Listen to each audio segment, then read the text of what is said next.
ورشيخي سواد شردار ونافقوتا فلوي كنن تخي عصبون دتا نوغي زرتاق شيكوري سبار كوشن بون شفيدار كنن قدم ويتخي دميتري ميدفيديف نخاشكوتا ورشياك телеканал ТАЮ كوم эфиры زردشار ود فلوي كنن فارштата жак он бандурал шаваран Дмитрий Медведев та ногой фаншанкота усив зинат куштымыждыл кайнафабар гузанвей уйна фаламадам қуама ноджи баржон таркана автомехи савада шардар кудамагашка касыдар дашни Танкурие паркушка бонышкана ниш рашт райшомдар. Омадам усунок системал карома бакушан бира налпавы.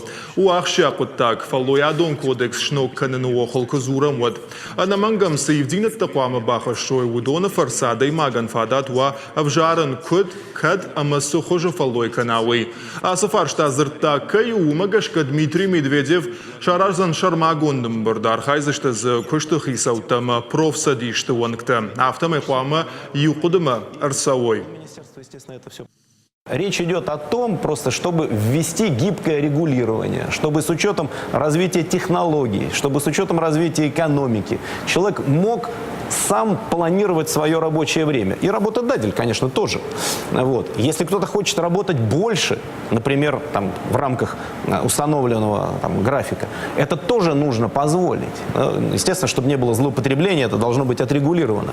То есть вот эту гибкость, или, как говорят юристы, диспозитивность, вариативность в трудовое законодательство нам точно нужно внедрять. Это в интересах всех и, прежде всего, самих людей.